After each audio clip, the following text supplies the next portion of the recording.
speaker is Andrea Cavaglia from University of Turin, and he will speak about quantum spectral curve for AdS3 CFT2. Okay, it's on, perfect. Okay, thank you very much. I would like to start by, sorry? Should I make the screen bigger? Is it not full screen?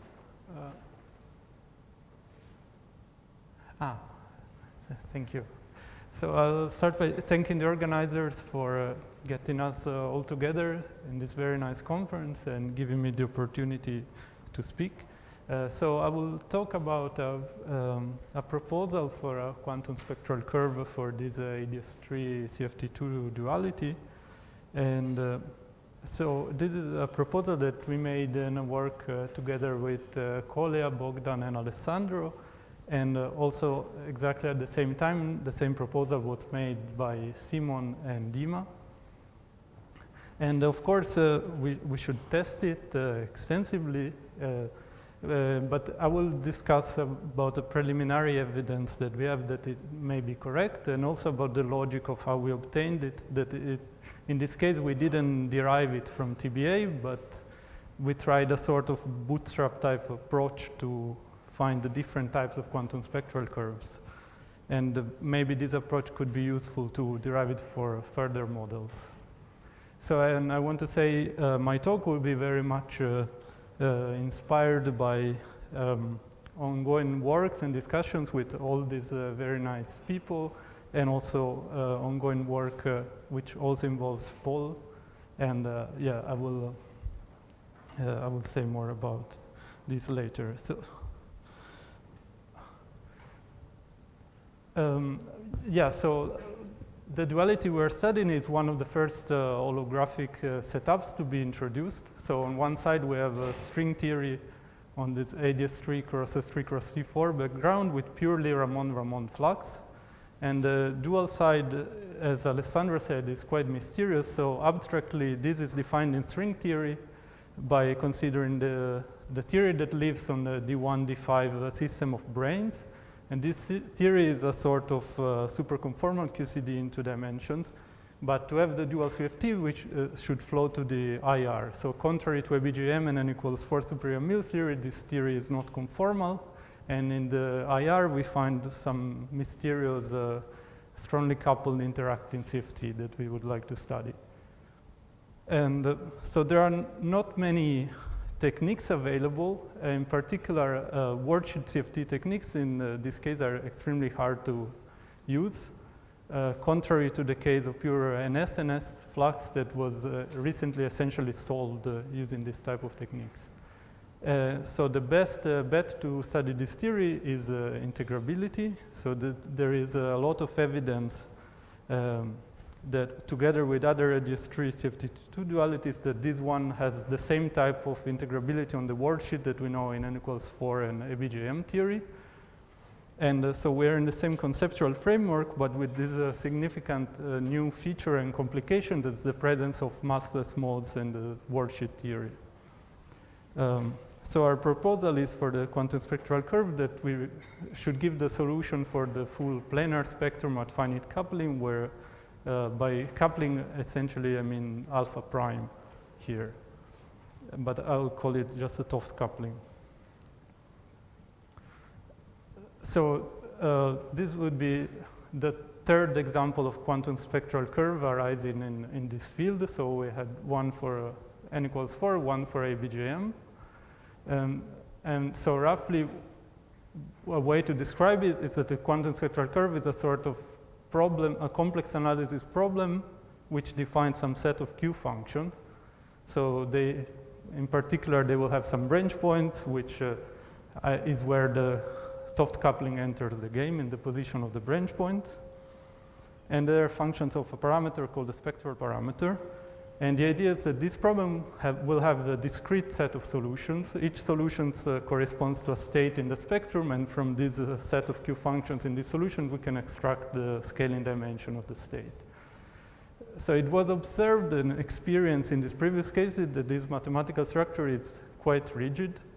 For example, it was possible to find a variation by tweaking it a bit that describes the cusp anomalous dimension in n equals 4 as the spectrum on a cusp-Wilson line. And this is a bit of an inspiration for our work, because also in this case, this result was not found directly by deriving it from TBA, but just taking some information from TBA. But besides, we might be interested to see what types of quantum spectral curves can exist, but I want to emphasize that so it's something that is hugely useful in practice. So we can say, I think that in n equals 4 and ABJM, we can now answer almost any question on the spectrum. So almost because it's very hard to ask questions about like density of states or the behavior for asymptotically large quantum numbers. But any question that we can ask by studying a spectrum state by state can essentially be answered with arbitrary detail. So this is just an example that some applications, well, we can solve the equations numerically, and essentially there are methods to solve them with essentially arbitrary precision. And this is just, for example, one can plot the spectrum, and this is an example of the spectrum on a Wilson line in n equals 4. And there are very nice and powerful methods to solve them analytically in various limits, such as at weak Toft coupling. And so I plan to have this comment on what sort of numbers can appear. And so the quantum spectral curve gives very precise structural predictions. For example, in n equals 4, there should be only, in this weak coupling expansion, multiple Riemann zeta values. In ABJM, multiple Riemann zeta values with alternating signs. And I don't have concrete things to say today about AdS3, but I will say this quantum spectral curve looks more complicated, so it looks likely that these would be more complicated numbers. But of course, connecting to the comment that was made yesterday, we should look if there is some tension with prediction from Feynman integrals, we should see how this is resolved. But so assuming the quantum spectral curve is correct, it's passed many tests, it gives very powerful and deep predictions.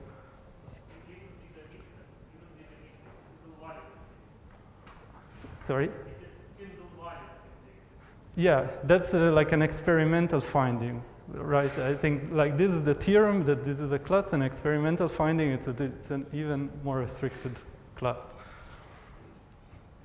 And then, okay, just as an extra motivation, there are recent directions where the quantum spectral curve is connected to computation beyond the spectrum, trying to solve non-trivial correlation functions in a planar limit. And so we heard yesterday about this very nice new proposal of combining the hexagons with the exact spectral equations to compute OP coefficients. There is also this idea that so far it's much less developed, but there is evidence from various corners that Q functions are themselves building blocks to build correlation functions through separation of variables. And also there is this recent approach of trying to take spectral data, use them as an input in the conformal bootstrap. And this gives already some very accurate predictions for some OP coefficients of short operators. And you can see more about this in a poster by Julius. Okay, so, but now with this motivation, let me come to AdS3. And so there are two possible ways. So there is a systematic way that was described by Alessandro already. And so it's in a way, it's the proper way to derive the quantum spectral curve would be to, as was done in the previous cases. So it's this very well-established idea that first we understand the integrable model on a very large worldsheet, which is a limit of large quantum numbers. In this large worldsheet, we understand the dynamics with the dispersion relation and the worldsheet S metrics. And then we make this worldsheet periodic. Then the spectrum is described by asymptotic beta ansatz. And then the thermodynamic beta ansatz is a way to make this volume finally finite. And so here is where we are now in AdS3, as Alessandro described. And then there should be some quite complicated chain of simplifications that leads us from these integral equations of the TBA to functional relations and the quantum spectral curve. So what we tried in this work is to fix the quantum spectral curve from self-consistency requirement, and these two types of assumptions and input, which are assumptions about, so the input about the symmetry of the system, and assumptions about analyticity of the Q functions. I will describe these more. But what I want to say is that, so we use essentially almost no input from the microscopic realization of the system. In particular, we don't use input about the worldsheet S metrics.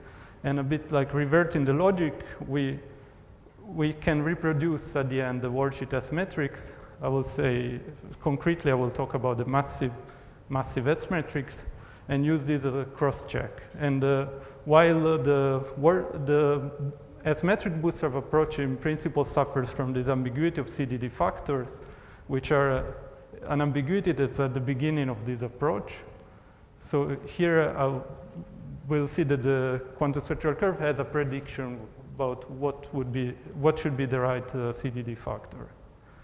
So, and I will describe how we match this most recent proposal for the dressing phases. So what are these? So these are two types of assumptions. So the symmetry from the input from the symmetry, so it's a superconformal group of symmetries of the duality. This should become a global symmetry of the integrable system.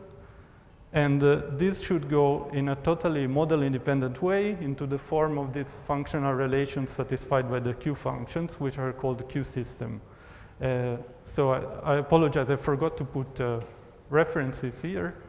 But so we heard about Q systems in Dima's talk, and in particular for some algebras and superalgebras, it's completely understood what should be this structure, in particular for the A-type ones, such as was the case of AdS5. In AdS4, some QQ relations were reconstructed a posteriori. So AdS3 is, so it's in the same class as AdS5. So in a way, it's two copies of a smaller rank version of AdS5. So from the point of the Q system, it's all completely understood.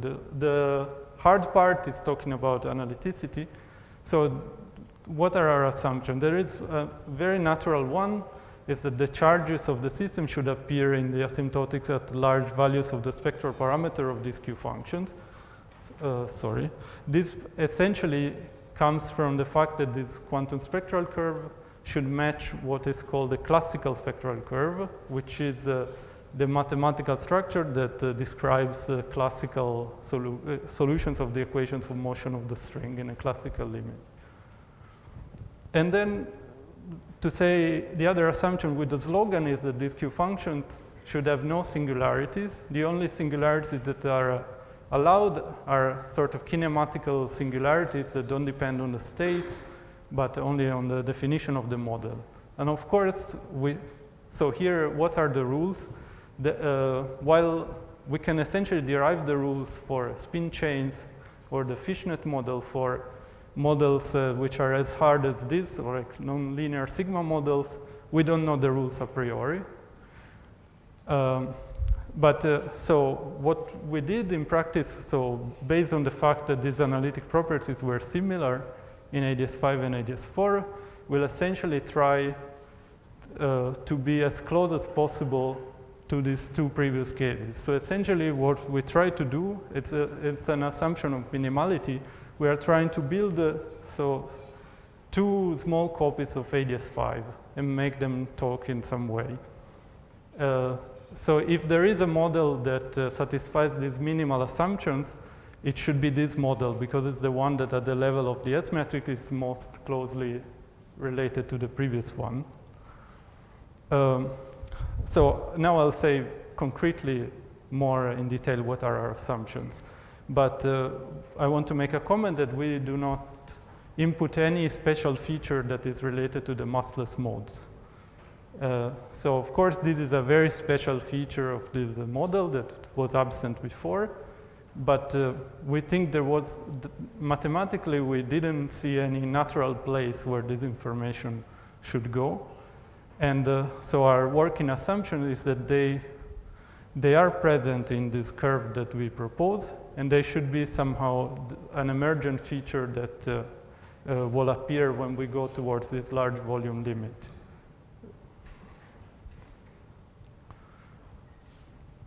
Okay, so here, let me just show what are these functional relations coming entirely from symmetry.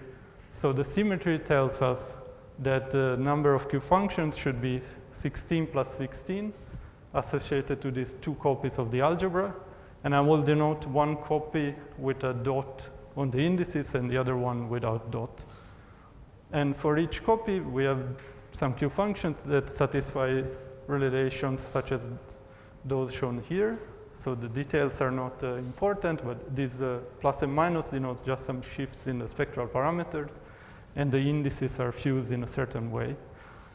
And we make another assumption that essentially the ones that are at the extremes of this fusion of Q functions should be 1.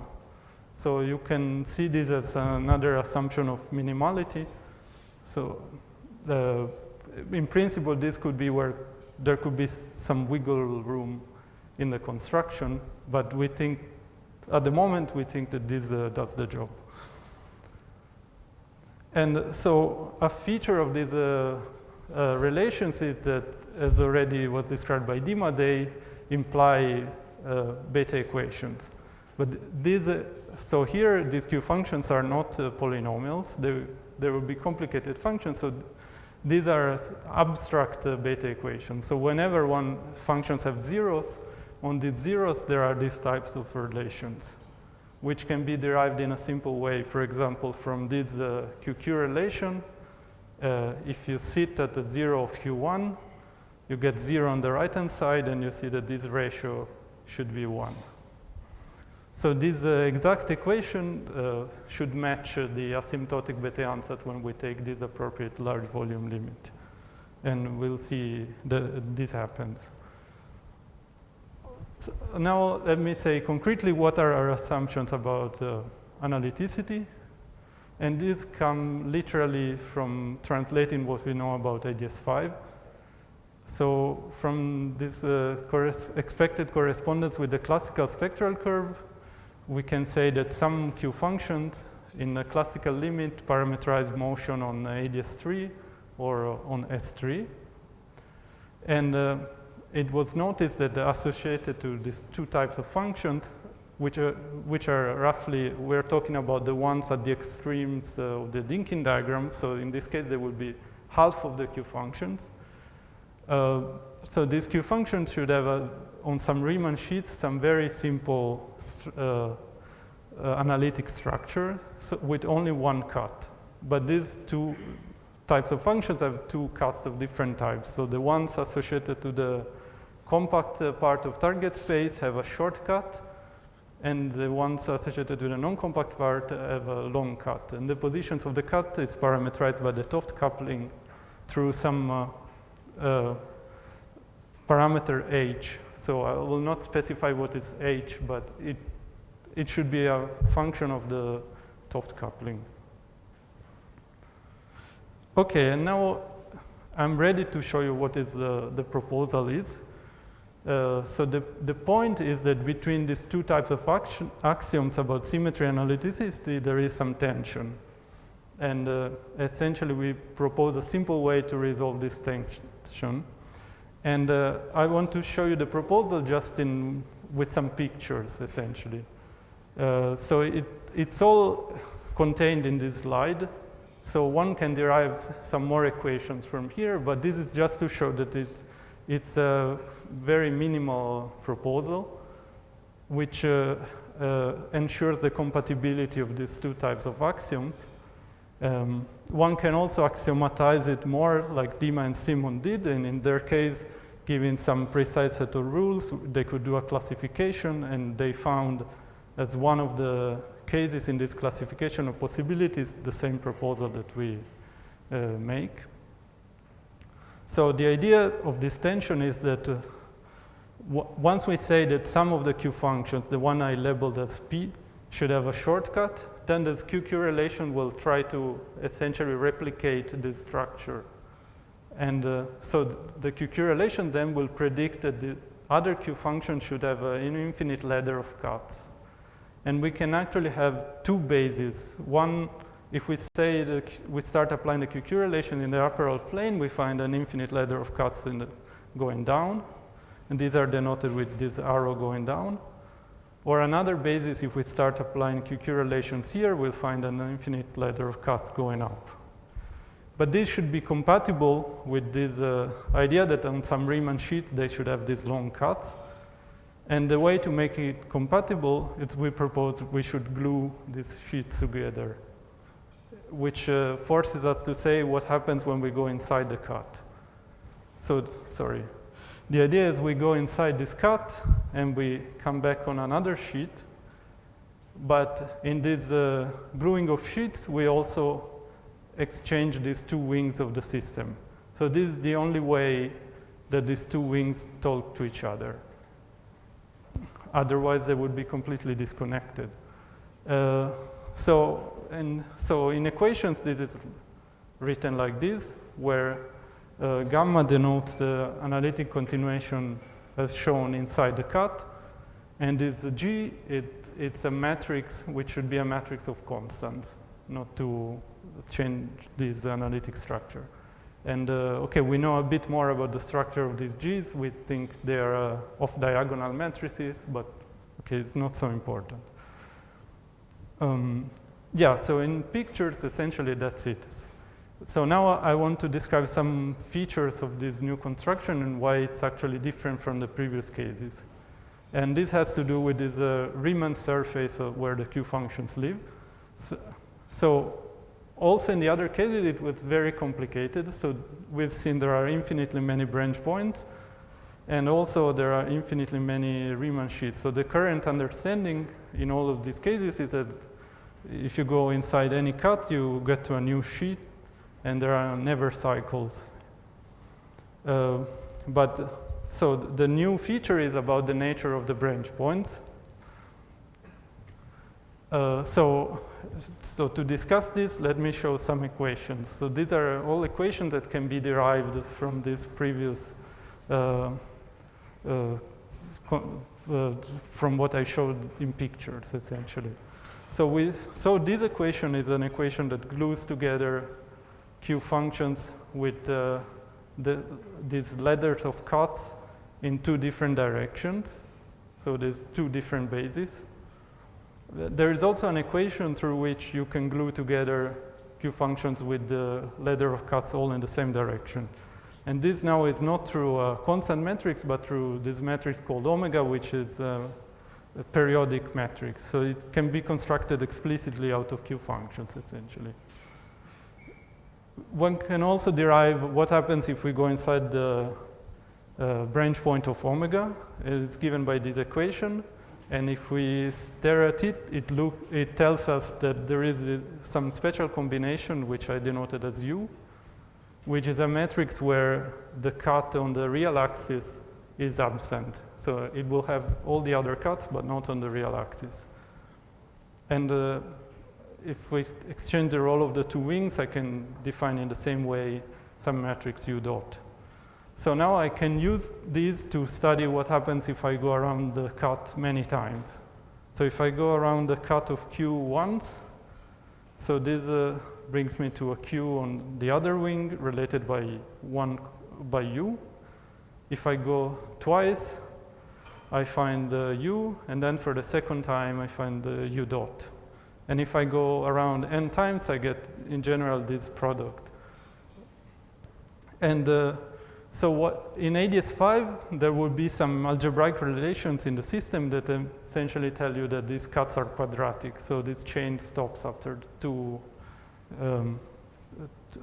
times. But here there are no such constraints. And so what we expect is that the monodromy is infinite around any branch point. In fact, if we try to force quadratic nature of the cuts, we found, as was shown by Simon and Dima, that this collapses the system. It will collapse these two algebras to just one, and this will become essentially the Hubbard model. So, okay, so this is a feature that we did not input, that these cuts are no longer quadratic. We didn't expect it, and in fact, at the beginning, we were really reluctant to accept it. It's also a feature that makes solving the equations much harder than previous cases. But we think it's a signature of the presence of massless modes in the system. So this is one way where this new feature appears. And so we need to learn how to make friends with it. And what I want to describe is now trying to do something with these new equations.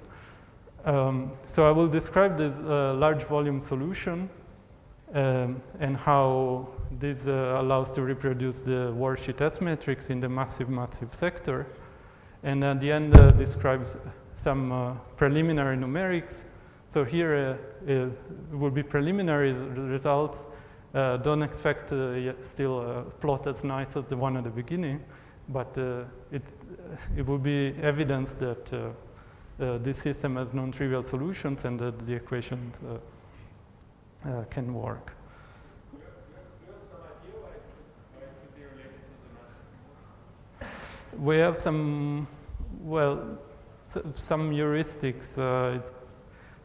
You can think that massless, well, this is really extremely heuristic, but massless modes are, normally we have these cuts periodized by this shift, which is related to the mass. And if you take a massless limits, heuristically you can imagine a ladder of cuts that collapses, and you get a superposition of many quadratic cuts that create some more complicated cuts. Yeah, another way of thinking is just that we know there is something strange in this system, which are these massless modes, and this is also something strange. Okay, so sorry, how much time do I still have?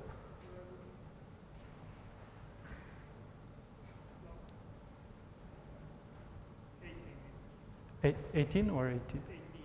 18, okay, thank you. All right, so so we would like to describe this large volume limit, but one word of caution is that it doesn't work in the same way that we are used to in AdS5 and AdS4.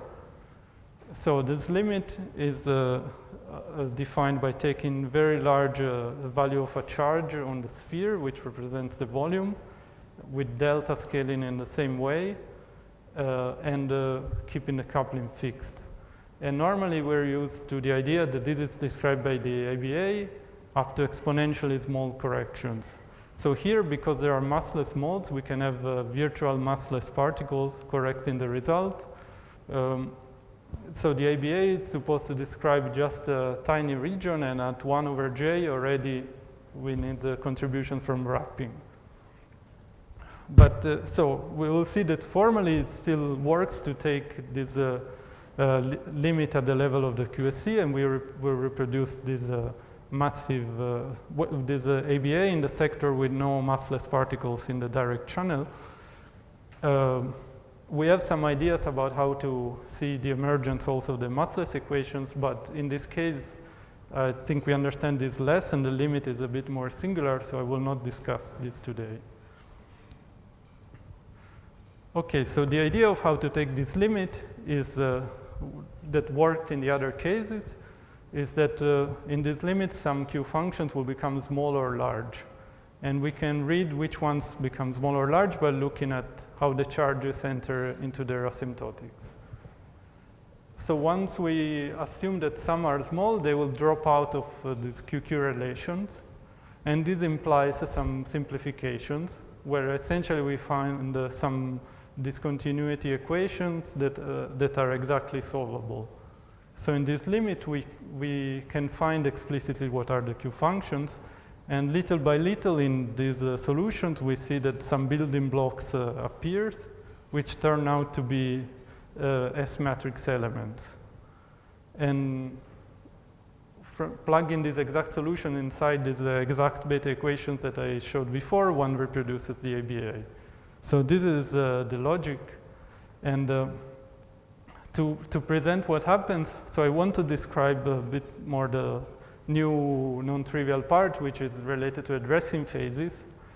So I'll start a bit midway, because the beginning of this derivation would be exactly the same as in AdS5. So with the same type of argument, one can fix some of the Q functions in this limit. So in here, I'll just show what one finds. So in this solution, these Q functions are parameterized by the value of their zeros on their first Riemann sheet. So these are kind of parameters in the solution, and eventually they will play the role of beta roots.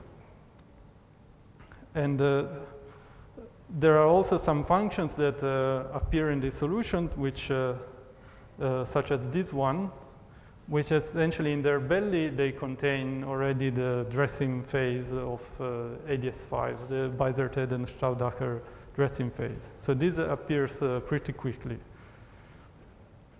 One comment I want to make is that there are some proportionality factors here. So in this way, to solve it, it's a bit hard to fix them, because some Q functions, in the end, we compute them by solving this type of equations, which come from QQ relations. So we'll have something for the ratio, and then we need to solve it, knowing the analytic properties of Q. So it's a bit hard to find these factors, and I will just carry them around because they will play some role later. We think there is a way to fix them, but just we didn't compute them precisely. So, okay, so up to this point, everything was like in AdS5. The new thing is when we try to use this equation for going inside the cut. So, I mean, it's not, we would do this also in AdS5, but here it would be different. So this is, the first one is one of the exact equations that we have for going inside the cut. And now in this ABA limit,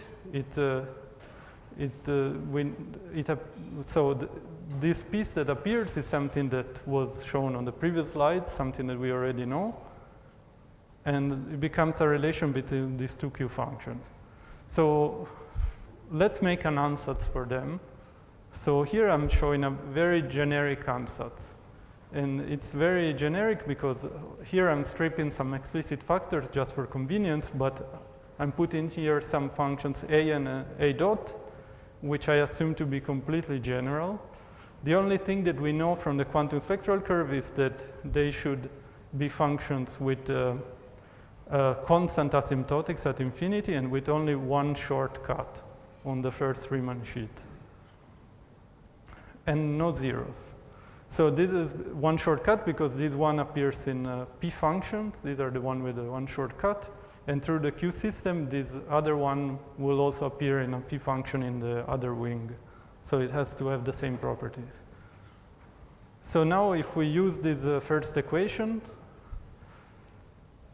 you get these two relations here. So the second one comes from a similar argument for the other wing. So we get these two relations for these functions.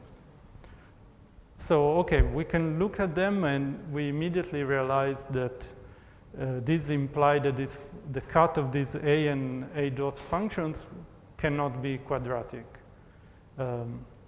So far in the other functions, all the cuts were kind of standard quadratic ones. And it cannot be because, well, otherwise we could derive the second equation from the first, just by undoing this continuation in the other direction. But this is not compatible with the form of the right-hand sides of the equation. So we see the cut cannot be quadratic in this case. And, but okay, so we can solve these functions. So to find a precise solution, I need also to know what's the proportionality factor.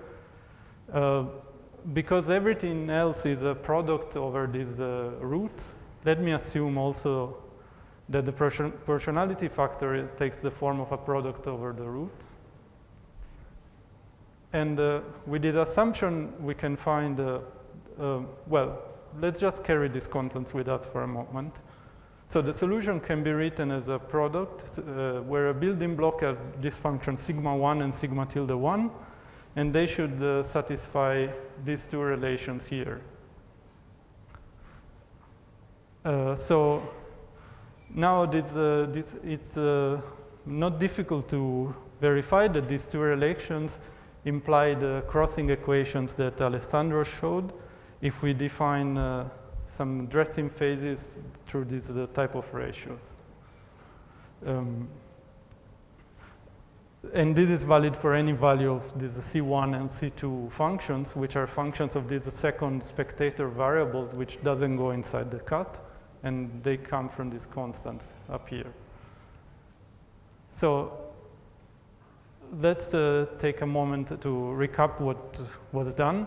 So we are finding these solutions in a large volume limit, and we find a solution that is parametrized by these roots and by this function sigma 1 and sigma tilde 1. Once we plug these into the exact beta equations, we reproduce the ABA in the massive sector, where the role of the exact dressing phases is played by these ratios. And so now, so I just showed that these functions will satisfy crossing, but we should solve the equations and see what solutions we get.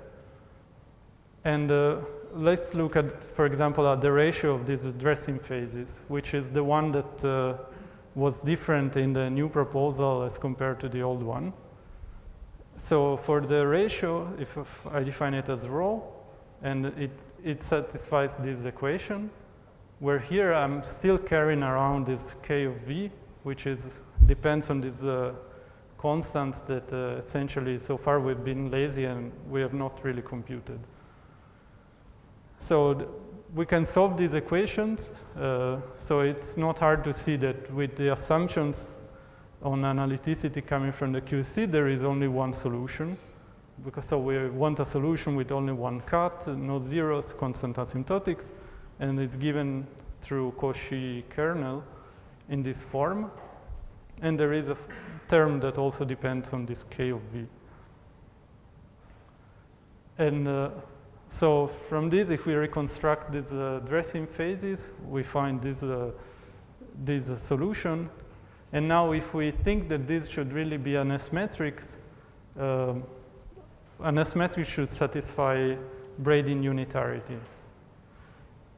And this is like a trick, cheating a bit to fix what is k of v. So there is only one choice for k of v, which will guarantee Brayden unitarity. Or in other words, it will guarantee crossing in the two variables, not just the first one. And if we plug this value, we find this prediction for these resting phases, which agrees with this most recent proposal. And okay, so one comment is that in principle, k of v is computable, but even if we look at it as an ambiguity, it's not the same as a CDD ambiguity, because here it would be a choice between having an object that is not an S matrix at all, but if it is a good S matrix, it has to be this one, which Alessandro proposed. Okay, so now I want to describe, tell you a bit about some work that so far so good, but we need to do the hard work and try to solve the equations. And this is work we are doing with Simon, Collier, and Paul. And so this is surprisingly hard in this case because of this new feature of the non-quadratic cut. So I will to tell you a bit about why the previous methods cannot be applied straightforwardly. So in a nutshell, the idea of a previous method to solve the quantum spectral curve was to first find a solution of the Q system in terms of some parameters. Then we impose these gluing relations, which involve us going to the cut and looking what happens on both sides. And imposing this equation will fix these parameters to some discrete set of solutions. And the parametrization that was extremely useful, both in the finite coupling method, but also it's essentially underlies the weak coupling method, is this parametrization is a Laurent series in the Joukowsky variables for the P functions. And this was very useful because it allowed you to cover this cut very precisely. So this is a parametrization that will converge on the full first sheet and on part of the second sheet as well. But now, because these cuts are non-quadratic, they are not resolved by these Joukowsky variables, so this particular parametrization will crash and it will not allow us to look in detail at the first cut. So we need to develop new methods, and this is what we are doing. I just want to show some preliminary findings. So the findings is that we have good evidence, and we find that these equations are not just empty mathematical equations, but they really have solutions. We find evidence of discrete solutions, and for example, this is an example of a plot of the scaling dimension for a state which, well, it has the same quantum numbers as the state defined in the ABA in this way. And in the region which we covered, we can do some fits at weak coupling with good precision already. I want to say this is, so it's still work in progress because there are still challenges. It seems quite harder than in previous cases to go towards strong coupling. So maybe we don't have the optimal method yet, and we're working on it. But it seems encouraging. And with the ability to do numerics, in principle, we can think of do some tests and check if the states with massless roots are here or not. So to conclude, we have a concrete proposal for this quantum spectral curve in this case.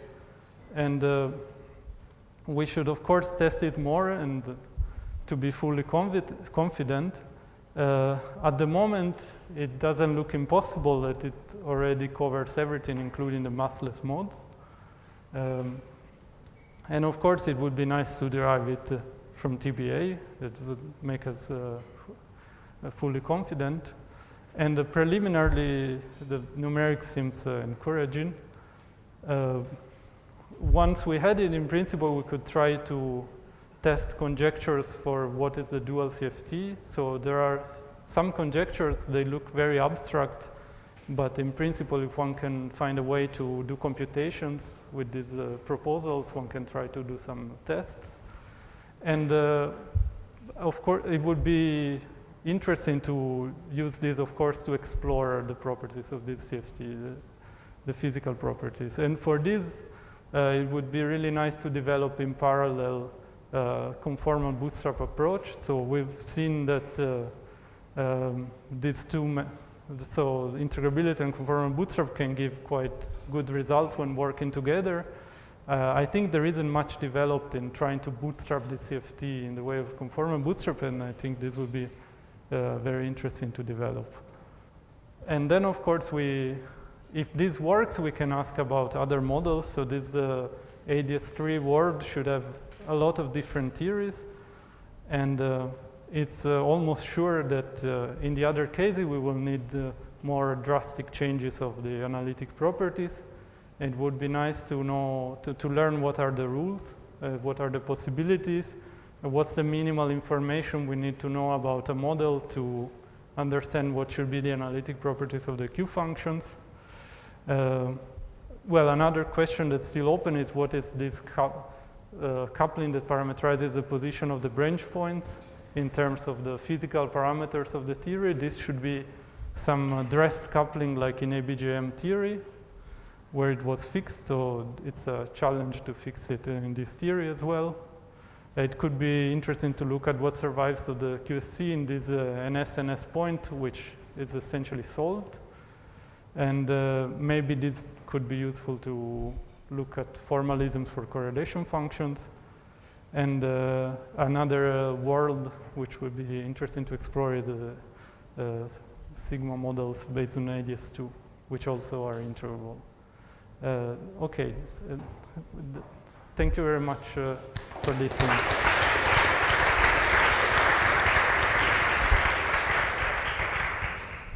Questions? Thank you. Thanks, very nice construction. Can you go to the one of the very first transparencies, I'm sorry, where you have the gluing rules? The gluing, the colored one, like this one? Yes, yes, here. So you construct here these gluing rules through the matrices G, AB, etc. As far as I remember, in Quantum Spectral Curve for n equals 4 Young-Mills, you have a simpler formulation of these rules. You simply have complex conjugate, just for Q's with long cut. You simply complex conjugate, say, Q2, and you get Q4 with some coefficient maybe. This is essentially the only rule which you need. Here, why do you need to do this more complicated matrix? Do you need it really? Can you formulate like just simple? Yes. Well, we think this matrix is it's exactly off diagonal, so it depends on actually only one parameter. So it will be 0 alpha 1 over alpha but 0. It's just complex conjugate. Okay, yeah. In the case of real coupling, these different arrows are just complex conjugate. But so it's as simple as for n equals 4. Yes, yes. Mm-hmm. But in principle, you might want to explore taking the coupling or the spin complex. And in this case, to define them, you need to look at the Q system and solve it from 2 different directions. But so if you lose reality in some way, you need this more general one. Otherwise, it's the complex conjugate.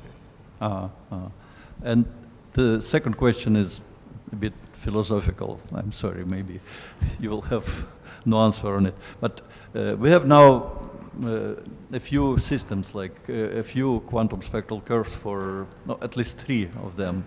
And there is this more or less general way how to construct them. You build the Hasse diagram. You impose a couple of functions equal to 1, and then you pick up the nearest neighbors to these functions on Hasse diagram and fix some asymptotics and analytic properties, and that is everything. What breaks if you take other groups? I mean, did you think about it? Once I was asked by Sergio Ferrara on one talk, but can you use this construction to find other theories, other supersymmetric Young-Mills theories? What will break? Yeah, it could, well,